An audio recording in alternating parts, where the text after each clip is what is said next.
हाँ जी, exercise 3.5 and question number second the first part है। सो फर्स्ट पार्ट देखो कि ਆਪਾਂ ਨੂੰ ਲੀਨੀਅਰ ਇਕੁਏਸ਼ਨ ਗਿਵਨ ਹੈ।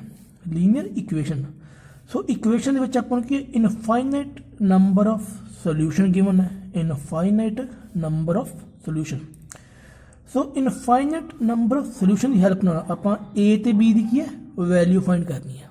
a ਤੇ b ਦੀ ਵੈਲਿਊ सो ओके सो ए इक्वेशन नंबर फर्स्ट है। सो ए अपनी इक्वेशन नंबर सेकंड है। सो कंडीशन की अपने given condition infinite number of solution.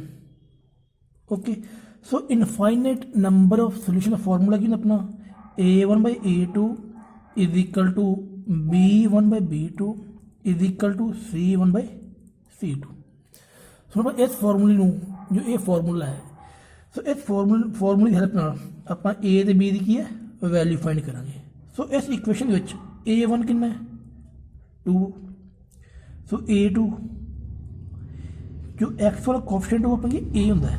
So a2 कितना a minus b so b1 is equal to 3 so b2 is equal to a plus b c1 is equal to 7 and C2 is equal to 3a plus b minus 2।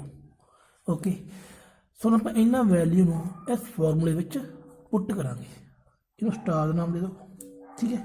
सो देखो a1/a2 mean 2/a minus b is equal to b1/b2 is equal to c1/c2। Okay first आप इस step में इस step के equal रखेंगे इस equation इस दे equal 2/a minus b is equal to 3/a plus b and second third दे equal 3/a plus b is equal to okay. So इन्होंने आप इक्वल क्यों रखा क्योंकि अपने को जो कंडीशन है वो की है इनफाइनाइट नंबर ऑफ सोल्यूशन है। So infinite number of solution mean कि ये तीनों की है इक्वल है ये तीनों की है अपने इक्वल। सो हम अपने करेंगे cross multiply 2a plus 2b is equal to 3a minus 3b। Okay so a वाले जिन्ने भी कोएफिशिएंट उन्होंने आप वन साइड मूव करांगे तो b वाले one side. Okay so 2a minus 3a is equal to minus 3b minus 2b। तो plus minus minus sign big digit minus minus plus sign minus so minus minus cancel a is equal to 5b। Okay so इन्हों आप equation number third मनांगे। So again cross multiply इधर so 3 की multiply इस पूरी equation करेंगे आप तो 9a plus 3b minus 6 is equal to 7a plus 7b। So a वाले आप इधर मूव करेंगे 9a plus 3b minus 7a minus 6 is equal to 7b। Okay so 9a minus 7a is 2a minus plus 3b minus 6 is equal to 7b। So देखो third equation विचों जो a की value अपने कितनी है 5b। Okay so a की जो value कितनी है 5b।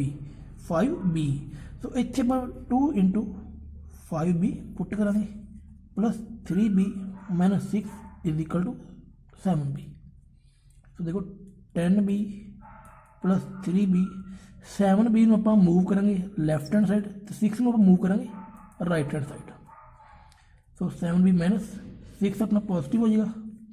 तो देखो तो इस पूरी स्टेप में आप सॉल्व करेंगे तो 10 plus 3 13 minus 7 6b is equal to 6 then b is equal to 1।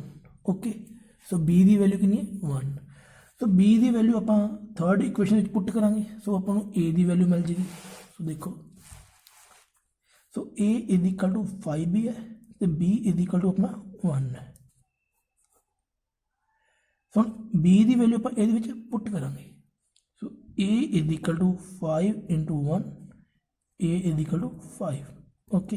So a की वैल्यू कितनी 5 है b की वैल्यू 1 है। सो ये अपना क्वेश्चन नंबर सैकेंड का फर्स्ट पार्ट। हाँ जी नैक्सट हम देखो कि आप इक्वेशन जो अपन की है नो सोल्यूशन गिवन है इक्वेशन की अपन no solution. So no solution की हेल्प नाल आपां की के की वैल्यू फाइंड करनी है ओके। सो देखो सो ये की अपनी equation number first 3x plus Y is equal to 1 and 2k minus 1 into X plus k minus 1 into Y is equal to 2k plus 1 एक ही condition number second okay. So no solution condition अपनी no solution. तो the formula क्या होता है a1 by a2 is equal to b1 by b2 not equal to c1 by c2। So ये अपना formula है जिन्होंने आप यूज करांगे। सो देखो इस इक्वेशन विचों a1 की वैल्यू कितनी है 3 है a2 की वैल्यू 2k माइनस 1 है b1 की वैल्यू 1 है b2 की value k minus 1 c1 is equal to 1 and c2 is equal to 2k plus 1। So इन्होंने वैल्यू आप इस फॉर्मूले में पुट करांगे। तो देखो a1 by a2 is equal to b1 by b2 not equal to c1 by c2 okay. So इन्होंने value आप इस फॉर्मूले में पुट कर चुके हैं। तो देखो फस्ट आप इन्होंने दोनों इक्वल रखेंगे। तो 3 by 2k minus 1 is equal to 1 by k minus 1 again cross multiply. So 3k minus 3 is equal to 2k minus 1 ठीक है। तो 2k आप मूव करांगे आप लैफ्ट हैंड साइड तो माइनस 3 मूव करांगे राइट हैंड साइड। सो इन्हें sign की अपने चेंज हो जाएंगे 3k minus 2k is equal to minus 1 plus 3। So k is equal to 2 okay. Again हुण आपां इस सैकेंड इक्वेशन थर्ड दे नॉट इक्वल रखांगे ठीक है। नॉट इक्वल क्यों रखांगे क्योंकि अपने को जो कंडीशन है की है no solution okay. So no solution के अकॉर्डिंग आप इस फॉर्मूले को फॉलो करांगे। So 1 upon k minus 1 not equal to 1 by 2a plus 1 then again cross multiply 2k plus 1 not equal to k minus 1। So k move करांगे right hand side minus 1 move करांगे sorry k आप move करांगे left hand side. So plus 1 move करांगे right hand side. So इन्हें sign की अपने change हो जाएंगे साइन की चेंज हो जाएंगे 2k minus 1 minus 1 so k is not equal to minus 2 okay. So k की अपने दो पॉसिबल वैल्यू ने k is equal to 2 and k not equal to minus 2 okay. So ये अपना क्वेश्चन नंबर सेकेंड का second part.